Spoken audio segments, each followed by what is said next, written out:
The Shepnaz podcast begins now. Welcome to the Shepnaz podcast. I'm Joe, and I'm your host today. And with me, I have Pastor Zack, and we're going to be taking a look in the book Lead with Prayer.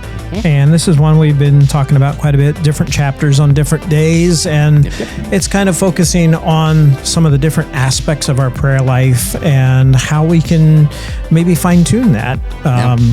Maybe before this book, we didn't even think about all the different parts there are to our prayer life. How about you, Zack? I would totally agree with that. Prayer is one of those things that, like, you think you have it figured out, and then you read something like this, and it's like, oh, I don't have it figured out. Mm-hmm. I have a decent prayer life, but not a deep prayer life. And this is definitely something, like, I've said it multiple times on the podcast, like, this book is awesome, and it's changing the way that I, for years of my life, have looked at prayer. Super, super beneficial. And I mean, just some practical things, like different things you can do when you're praying, like you can go on a prayer walk, or you could have a prayer retreat, or you can kneel. I mean, it's just there. It sounds somewhat silly when you just put it in a list, but there is a lot of different aspects to it, and why you might want to focus on a different aspect at a different time.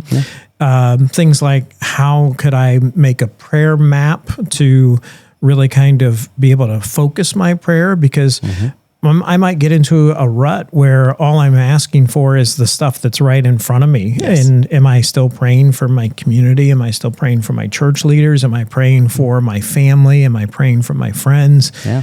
And so you could map things out so that you just use that as kind of a reminder, like, you know what, today I should focus on this. I think everybody's going to remember the things that are a problem in their life at that very moment. Whatever's right in front of your face. And it's so easy to do that. Like, we get in these phases where it's like, okay, I know that today this is going on, so I need to bring it to prayer. Like, it's something that, I really had to focus on is, as a ministry leader, like praying for my team. And so, like, writing down the specific prayer requests that my team had throughout the week and being more intentional of, like, okay, God, be with my team, bless them, be with them. But now it's like, well, you know what they need, so write it down and then have that reminder in your phone. It's like, oh, okay, yeah, I know so-and-so is going through this with their health or whatever. It's really stretched me just to be more intentional about my prayer life. So That's great. Highly recommend. All right. So what are we doing we're looking at chapter 11. What's going on in this chapter? So this chapter is titled Leaders Create a Culture of Prayer. And this one is really cool. Like I mentioned, I think in the last podcast, like this is a good book for everybody, right? It's lead with prayer, and it's talking about like leaders. It's not just ministry leaders. It's like whatever you lead, whether that's your family or your work or your friends or your kids or whatever. Like this is for everybody. And so like when I first read this, I put it in my own context of like, all right, I am a ministry leader. I oversee the worship arts ministry here at Shepherd. So I need to be a leader that makes prayer a culture of our ministry. Yeah. And after reading through it, it's like, no, it's not just for your ministry. Like it's for your life and in every area of it. And so the biggest thing, I'll just jump right in here, see if I can find where I highlighted it. So this is on the page 144, modeling before multiplying. Yeah. And that is something that I have seen firsthand, not just as a ministry leader, but in ministries I've been a part of in my past. I've been a part of ministries and churches and organizations that, prayer is something we do, but it's not something we prioritize. And it was obvious by who was leading it, because it was like, all right, well, praying for you. Like, I think for me personally, this was a big conviction. I was always in a bad habit of somebody would, be like, hey man, I'm going through this. Can you pray for me? I'd be like, yeah, I'm praying for you, man. Gotcha. Exactly. And then of course I would forget, and I'd go on with my day, and I would get busy and distracted, and my ADD would kick in. And it's like, okay, whatever. So I've been trying really hard. I'm not saying I'm great at it, but trying to adjust the way that I handle this. And hey, if you have a prayer request that you're telling me now, I'm going to pray for it now. Right. And so when it talks about modeling before you multiply, it's not saying you're going to do it and hoping people believe you. It's showing them that you're going to do it. Yeah. and doing that intentionally. So it's not just a conversation, but an actual action that people see. And so one of the things I highlighted is we cannot create cultures of prayer without first becoming people of prayer. We must model before we multiply. And I think that's really important because, you know, we've talked about this on our Worship Wednesday podcast a lot, is like when it comes to worship, like we can't take people where we haven't already been. And so when it comes to modeling prayer, you have to be doing that behind the scenes as well. Because when you go to actually do it, you know, people will see it. I've had people pray for me where I'm like, you're just going through the motions right now. Like you're just saying the things, you're doing the thing. And though your heart might potentially be in the right place, like I'm not seeing you living out this life for what you're praying for me right now. Yeah, the spirituality of their prayer maybe outpaces what you see in their life. Exactly. So I think it's so important that to create a culture of something, you have to first be willing to do it, and not just do it to show people, but do it because it's real, right? Well, and to your point about when people ask for prayer, I've found that to be true for me as well, and something that I have made a change about. There are circumstances where it doesn't happen, but for the most part, if people say, "Hey, would you be praying?" Like, I'll pray right then. Yeah. I'm like, I kind of think of the time when Philip's walking down the road and the Ethiopian eunuch's like, "Can I be baptized?" And he's like, "Yeah, there's water. Let's go do it." Let's go do it right now. So in the same way, it's like if you're asking for prayer, that shouldn't be something like, that's not to say you can't pray for people later and should pray for people later, but you could let them know right then that you're praying for them by praying for them. Yes. And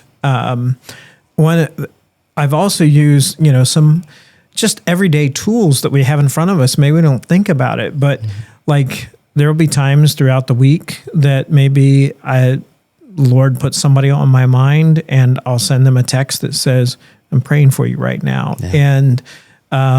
And I know, being on the receiving end of that, when somebody has done that for me, what an impact that it has, that like, wow, you know, God was talking to you and you took the time to pray for me. Yep.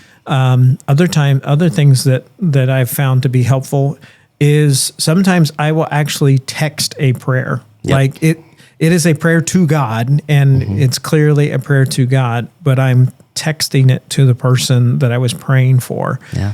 And and that also, I've been on the receiving end of that, and it's truly a blessing. Absolutely. All right, so what else you got in this chapter? Yeah, so jumping ahead a little bit here in this section called Building Culture. So one thing, like in my role, I think back to the church I was at previously, like building a culture is not an easy overnight thing. Right.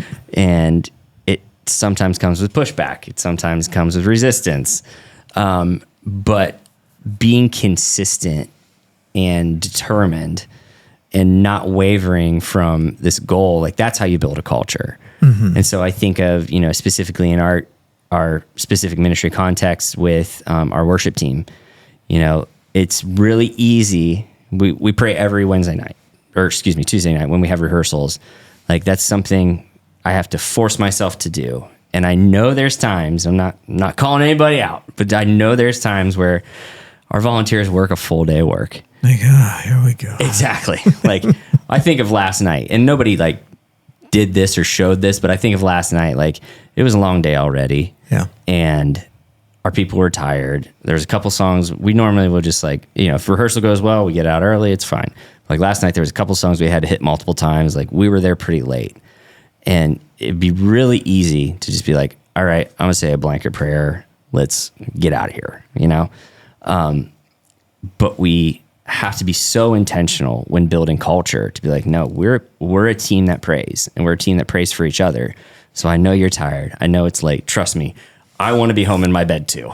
Yeah. Like I had my oldest daughter with us by myself last night because my wife had parent teacher conferences at school, and was just like, I know she's going to be a bear in the morning. She's going to be a bear on the way home. Like I'm already tired. Like, but being intentional and just saying, okay, no, we're going to do this. We have to do it because it's who we are, and building a culture takes consistency and determination. And I found this, I think it ties in. It's a little bit off, but there's something else I highlighted in this book that when it comes to like determination and saying you're a people of prayer, right? No matter what, there's a sentence in this chapter that says, if someone gets under your skin, they just made your prayer list. Yes. It's like, oh boy. Right. I don't know if anybody else out there is like me. There's been so many times where I've been like, nah, like you stink. You're not my favorite person. I don't even want to think about you anymore. But turning that around, saying, if I'm a person of prayer, then I'm going to pray for you. Yeah. Again, I'm not going to share names, but you and I have talked about this, Joe, on a personal level of some of the frustrations I went through getting all my classes done for ordination. Yeah. And there was one individual in particular that just made it harder than it needed to be, in my opinion. And this person really got under my skin. And I really made your prayer list. Yeah. And I remember specifically one of my mentors, his name's Zack Carpenter, is an awesome guy. And I was venting to him one day about some stuff that was going on. He was like, when was the last time you prayed for him? Yeah. I'm like, never. Like, why would I pray for him? I pray that the Lord gets his stuff together. Like, Right, that's what I'm right. thinking. He's like, no, just pray for him. Like, Yeah. put him on your prayer list and ask God to bless him and his family and his ministry. And I was like, but I don't wanna. but again, to create a culture of prayer, like you're not just praying when things are good. Yeah. You're not just praying for people that you love. You're praying for everyone and everything at all times. And so I love when it said that, like, if someone gets under your skin, they just made your prayer list.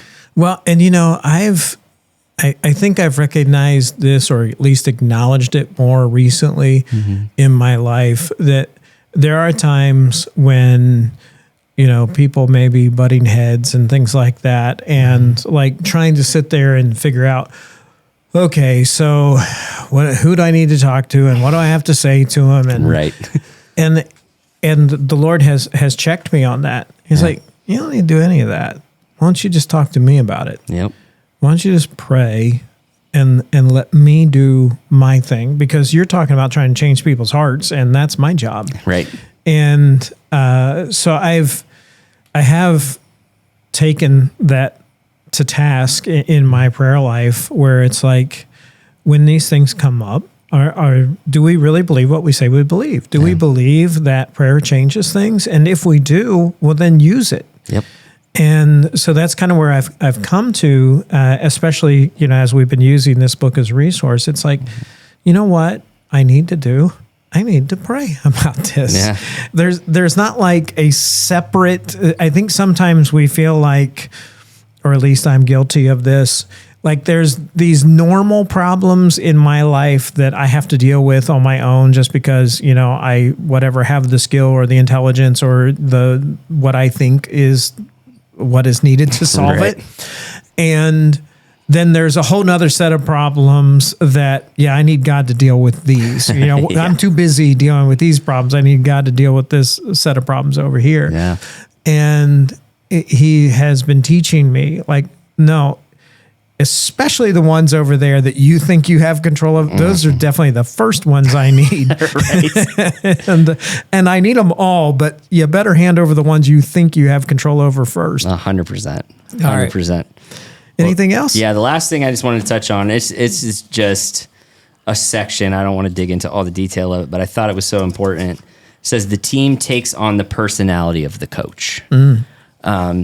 And again, I know this is kind of like, it feels like it just falls into the lines of like, a leader of a ministry or a boss or somebody. But like, I think about it even in the context of like my kids and how I'm leading them. There's been so many times where I'm sure you as a parent, and if anybody out there who is a parent has experienced that moment of, I have reached my limit and I'm just going to blow my top real quick and freak out and maybe yell and maybe do some things I might regret. And then do a factory reset. Exactly.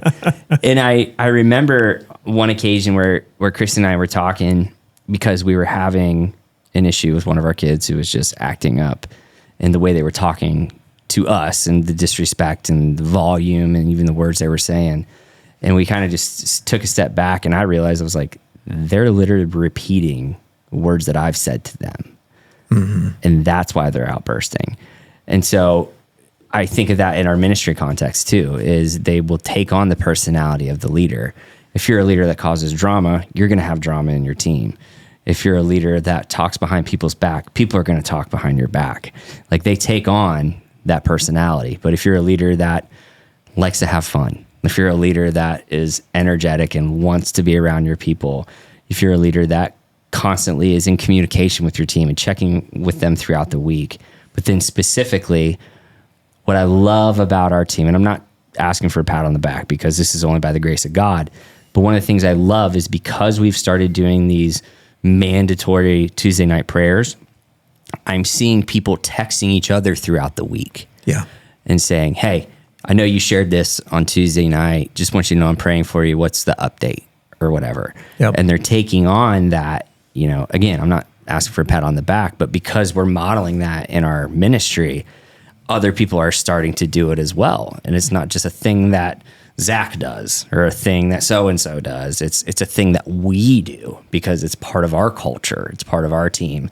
And that's something I've been seeing in the worship arts ministry that I'm just like, it wrecks me. I think I had shared a couple of weeks back on another podcast of like, there was a week I was just having a rough week. Yeah. And the team, without me initiating anything, was like, yeah, no, you're not praying tonight. We're going to pray for you. Mm-hmm. And just seeing how modeling that and just not being afraid to say, yeah, you need a prayer request. We're going to pray for it now. We're not going to dip out early. We're going to pray. This is an important thing that we do, and we're going to make it happen. And I, as a leader in my household and in this ministry, and to my wife and to my friends, I want them to know that this is who I am. This is what I do. And if I'm not actually doing it, I could talk about it all day long. Oh, yeah. I could say I'm a pilot all day long, but until I can prove to you that I can fly a plane, I'm not a pilot, right? And so being a person of prayer, I have to show my team and the people that have any influence on that this is a life that I live, not just a thing I do. And it's really catching on because people model what they see. So yeah. Yeah, and we've kind of seen how Pastor Rob has modeled that. Yes. For the church as a whole. Some people may not be aware of this, depending on what time they show up for service. Like, if you're in the crew that gets here, like during the video announcements, you might not know this. Yeah. But like when we were readjusting service times a while back, one of the major considerations is like how do we have service times so that we have sufficient prayer time before service starts. Yep. And so people that are on ministry teams that are involved on Sunday mornings, and anyone that wants to come in is welcome to come in. Absolutely. We'll be there. Yep. We'll save you a seat. But at 8:15 on Sunday mornings, we start praying for the 9 o'clock service and just handing everything over to him. And, we end up wrapping that up. We spend about 15 minutes in personal prayer, and then we group together and we have corporate prayer with everybody that's in the room at that time for a few minutes. And then we get ready for what's going to happen at 9 o'clock. Yeah. But we see that. We see the prayer times that are available during the week in the mornings. And then of course, the Ignite services that we have once a month and both now in Gahanna and in Johnstown. Yep. And so we're seeing that prayer emphasis being modeled right in front of us. And it does take time to change a culture, but I look at it now and think how many of those items have already become ingrained as part of our culture. That's just what we do. Yep. And it's a non-negotiable at this point. Yeah, so. Absolutely. I remember specifically when Rob brought up when we did the service time change, when we had 3 services and people on our team didn't need to be there until like 8:45 or whatever it was, be here before 9 o'clock for the changeover. and telling them like, oh yeah, by the way, Start coming at 7:15. yeah, you gotta be here an extra half an hour earlier than you normally would. And there was a little bit of hesitation. People were like, are you kidding me? Like, I don't know how I feel about that. But everybody on our team has just dove into it and understood and realized the power of it. And I think going back to your point is because not only did Rob implement this, but Rob's up there doing it. Yeah. It's not like he said, yeah, go do this, but I know I got to run around and do a couple things. It's at 8:15 in the morning, Rob is in there praying on Tuesday and like Monday, Wednesday, and Thursday. Yeah. And then on Sunday mornings, where he's right up there praying too. You know, he's modeling what he's asking all of us to do. And that for me inspires me because I'm like, he's my boss. He can do whatever he wants. Like, he's busy. He's got to preach a sermon. He's trying to connect with every single person in this church. And like, he's got 1,000 things he could do. But the most important thing for him is to take it to prayer first. And I would be remiss in not mentioning the fact that we have a prayer team on Sunday mornings that during the services, and they're also available at the end of services, they're there to support what's going on in prayer the entire time. Yep. If you feel that that's an area that you're gifted in and you would want to be part of that, I'm sure that they would welcome some more volunteers. Absolutely.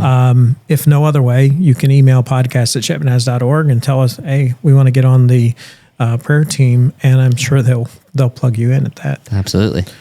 All right, sir. Well, thank you for coming in and sharing. Really appreciate it. Anytime, Joe. I hope that if you're listening today, that this has been something that you've been able to kind of put some teeth to now of what you can do in your prayer life and kind of change the culture around you and your family and your friends, maybe where you work, in whatever way you can be an influence. And also, you can check out everything that's going on at the church by going to shepnaz.org. We would love it if you would follow us on Facebook, Instagram, and YouTube. Do all those likes and subscribes and notifications, all those kinds of things. For Pastor Zack, I'm Joe. Have a great day. This podcast is a production of the Shepherd Church of the Nazarene, Gahanna, Ohio. Email to podcast@shepnaz.org and let us know what you think.